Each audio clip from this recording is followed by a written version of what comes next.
नमस्कार। आज हम बात करने वाले हैं दिल की बीमारी के बारे में, लेकिन एक बिल्कुल अलग नजरिए से। हम कुछ ऐसे सवाल उठाएंगे जो शायद अब तक पूछे ही नहीं गए हैं। तो चलिए सीधे मुद्दे पर आते हैं। जब हम हार्ट डिजीज की बात करते हैं तो असली दुश्मन कौन है, मतलब समस्या की जड़ क्या है? अब देखिए, ज्यादातर लोगों से पूछेंगे तो एक ही जवाब मिलेगा, ब्लॉकेज, है ना, धमनियों में ब्लॉकेज। पर क्या सच में यही पूरी कहानी है? शायद नहीं। और यहीं से शुरू होता है हमारा पहला सेक्शन, हृदय रोग से जुड़ा एक बहुत बड़ा झूठ। एक ऐसी बात, एक ऐसी धारणा जिस पर हम सब आंख बंद करके यकीन करते आए हैं। वो धारणा ये है कि अगर किसी को ब्लॉकेज है तो बस एक स्टेंट डलवा लो या बाईपास सर्जरी करवा लो, ब्लॉकेज ठीक तो दिल भी एकदम सेफ, सब कुछ ठीक हो गया। पर क्या वाकई ऐसा है? तो चलिए इसी धारणा को थोड़ा तोड़ते हैं और समझते हैं कि असली लड़ाई है किस चीज की। क्या ये सिर्फ ब्लॉकेज की लड़ाई है या फिर दिल की पंपिंग पावर की? यहाँ एक बहुत ही दिलचस्प बात सामने आती है। देखिए, जो आम सोच है वो ये कि 80 से 90% वाली जो बड़ी बड़ी ब्लॉकेज होती हैं वो हार्ट अटैक का मेन कारण है। लेकिन असलियत कुछ और ही है। असलियत ये है कि छोटी, जिनमें सूजन होती है यानी इन्फ्लेम्ड, 40-50% वाली ब्लॉकेज असली खतरा है। बड़ी ब्लॉकेज को ठीक करने से लगता है कि दिल सेफ हो गया, पर होता ये है कि शरीर इतना स्मार्ट है कि वो बड़ी धीरे धीरे बनने वाली ब्लॉकेज के आसपास खुद ही छोटी छोटी नसें यानी नेचुरल बाईपास बना लेता है। असली विलन तो वो छोटी ब्लॉकेज हैं जो अचानक फट सकती हैं। और ये आंकड़ा आपको चौंका देगा, 80%, जी हाँ, 80% से ज्यादा हार्ट अटैक उन्हीं छोटी, अनस्टेबल और सूजन वाली ब्लॉकेज के फटने से होते हैं, जिन्हें अक्सर नजरअंदाज कर दिया जाता है क्योंकि वो बड़ी नहीं होती।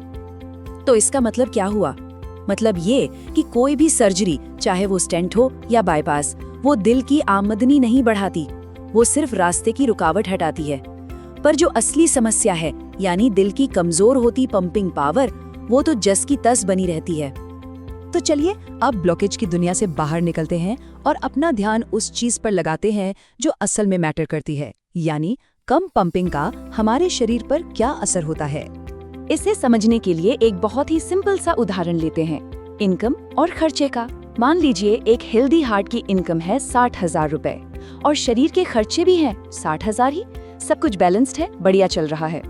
अब दिल कमजोर हो गया, उसकी पंपिंग पावर कम हो गई, तो इनकम घटकर हो गई सिर्फ 30,000 रुपए, लेकिन शरीर के खर्चे वो तो अभी भी 60,000 ही हैं। तो नतीजा क्या होगा? जाहिर है शरीर कर्ज में चला जाएगा, वो अपनी सेविंग्स इस्तेमाल करेगा और आखिर में सिस्टम कोलैप्स हो जाएगा। और ये जो कम पंपिंग है ना, ये एक साइलेंट किलर की तरह काम करती है। इसका नुकसान धीरे धीरे पर पूरे शरीर पर होता है।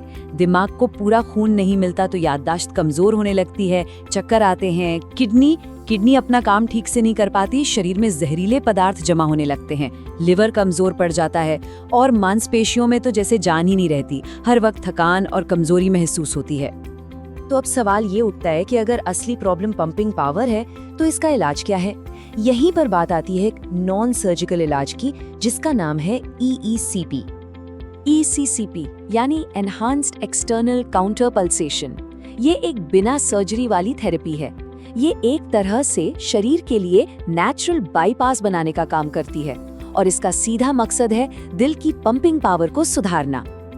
अब आप सोच रहे होंगे कि ये काम कैसे करता है? बहुत ही सिंपल तरीके से। मरीज के पैरों पर कफ लगाए जाते हैं, ठीक वैसे ही जैसे ब्लड प्रेशर नापते वक्त लगाते हैं। फिर जब दिल धड़कनों के बीच में आराम करता है तो ये कफ फूलते हैं और पैरों से खून को ऊपर दिल की तरफ धकेलते हैं, और जैसे ही दिल पंप करने वाला होता है ये कफ पिचक जाते हैं। इससे होता ये है कि दिल को कम मेहनत करनी पड़ती है। ये एक तरह से दिल के लिए एक असिस्टेंट की तरह काम करता है और इसके नतीजे कमाल के हैं। इस थेरेपी से सिर्फ दिल को ही नहीं बल्कि शरीर के दूसरे जरूरी अंगों को भी फायदा होता है। दिल में ब्लड फ्लो 45% तक बढ़ जाता है। दिमाग और किडनी में भी 25% तक खून का प्रवाह बेहतर हो जाता है। लेकिन एक आंकड़ा ऐसा है जो सच में हैरान कर देता है, 144%। पेल्विक एरिया में यानी शरीर के निचले हिस्से में ब्लड फ्लो 144% तक बढ़ जाता है। और यही वजह है कि ये थेरेपी इरेक्टाइल डिसफंक्शन जैसी समस्याओं में भी बहुत कारगर साबित होती है।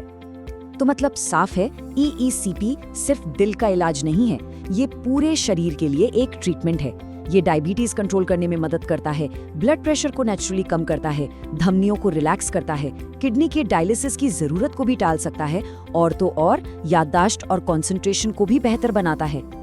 तो इस सारी बातचीत के बाद हम कहाँ पहुँचते हैं? हम एक बहुत ही जरूरी बात पर पहुँचते हैं, अपनी सेहत, अपनी जिम्मेदारी। तो आज की चर्चा से जो मुख्य बातें हमें समझनी है वो क्या है? पहली, कि असली खतरा बड़ी स्टेबल ब्लॉकेज नहीं बल्कि छोटी सूजन वाली यानी इन्फ्लेम्ड ब्लॉकेज है। दूसरी, कि दिल की सेहत का असली पैमाना सिर्फ खुली हुई नसें नहीं बल्कि दिल की पंपिंग पावर है। तीसरी बात, स्टेंट और बाईपास सर्जरी पंपिंग पावर को नहीं बढ़ाते, वो सिर्फ एक लक्षण का अस्थायी इलाज है। और आखिर में इन्फ्लेमेशन यानी सूजन एक बहुत बड़ा रिस्क फैक्टर है जिसे हम अक्सर अनदेखा कर देते हैं। और ये सारी बातें हमें एक बहुत बड़े सवाल के सामने लाके खड़ा कर देती हैं। क्या हम अपने दिल के बारे में अब तक गलत सवाल ही पूछते आ रहे हैं? जरा सोचिए, शायद अब सही सवाल पूछने का वक्त आ गया है।